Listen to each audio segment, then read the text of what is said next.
So first things first, whenever you're looking for change, whether you're looking to take your mind, body, and business to the next level, it's not necessarily just the tactics, strategy, and the things you need to implement. It's who you need to become whilst doing it. I've always said this is that high performance is an attitude. And if you are sat there knowing you've got more potential on the table that you're not accessing at the moment, this would be for you. So just give me 5 minutes. Key thing to distinguish here is what most people do is they associate what they're doing in three contexts. They have results at the bottom because everything means that from a work perspective and from a physical perspective. They then have the actions needed to do so, and then they realize is who they are. I am. This here is the smallest piece of that puzzle. And the reason why most people fall off the point is as soon as you start to get any success with the results, this bit starts to dwindle and get smaller and smaller.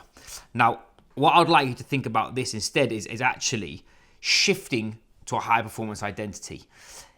There's a book, a very famous book called Cybernetics, which is from a plastic surgeon, and he talks around the identity that they give from somebody after they've had plastic surgery. Your high performance identity is you becoming something different, so you can keep the actions and the steps needed to do so, whether you're chasing excellence, whether you're pushing your business to its limit, or you're recalibrating getting your health and performance in order. Okay, so what we have to think about actually the first bit is you, which is who. You're right at the center of everything, because if you understand that piece, you're then going to start taking actions because of you're that person. And then what you're going to do is see the results. And you'll see there's two different diagrams here. One of them has got a small point because at the top of it, you can't get anywhere.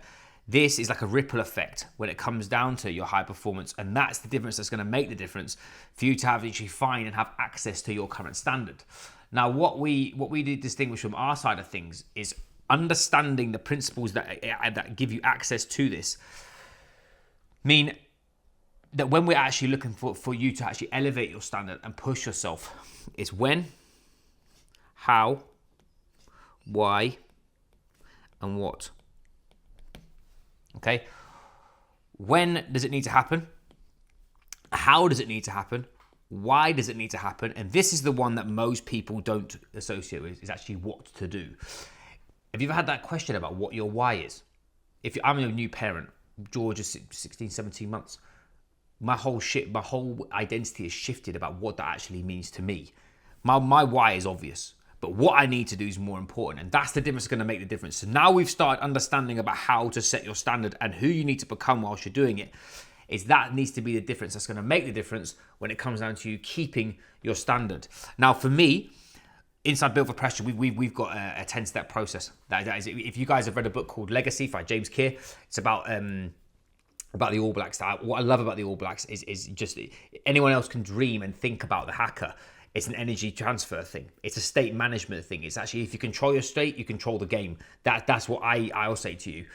With your standard, that should be a place where you can see it, feel it, and understand it so you can get those pieces of the puzzle. So I've actually got 3 that encompass it if I say BFPs here.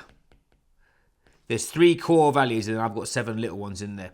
The 3 core values that I have is be daring. Daring to believe in something great. That's something that these are all I learned from my dad, and this is something that I've lived by since I was a kid. And the other ones, be different. Fluent dyslexic, be different. Different in your creativity of how to get there. We live in a day and age right now in 2025 where actually the way of information is moving so fast that people are struggling to keep up. Where actually, if there's another book called Be More Pirate, this is where it talks around actually you start thinking on a different wavelength. That's for you. And then this is be decisive. This means take action, repeated plays. But this is everything from our perspective of what it means to be built for pressure. Is to raise my standard for me to be the person that I need to be. I can't just be Will Foden in this arena. You have different arenas in your life. You obviously, I'm a different person when I'm with George than when I'm at work. When I was playing rugby, I was minging. My point being now is now you understand that you need to raise your standard. Now you understand what you need to become to raise your standard. You now understand who you need to become whilst you raise that standard.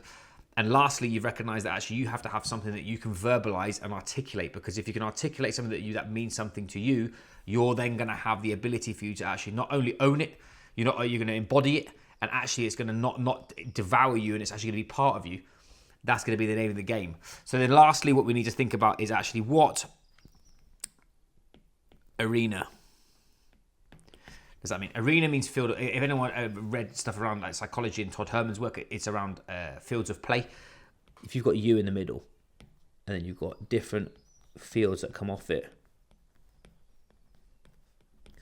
So training, I'm a different person when I train, when I work, when I'm with my boy, as a husband, as a friend, as a son. These are all different fields of play. I have to have different identities for that. Understand the what, understand the why, understand the when, understand the who.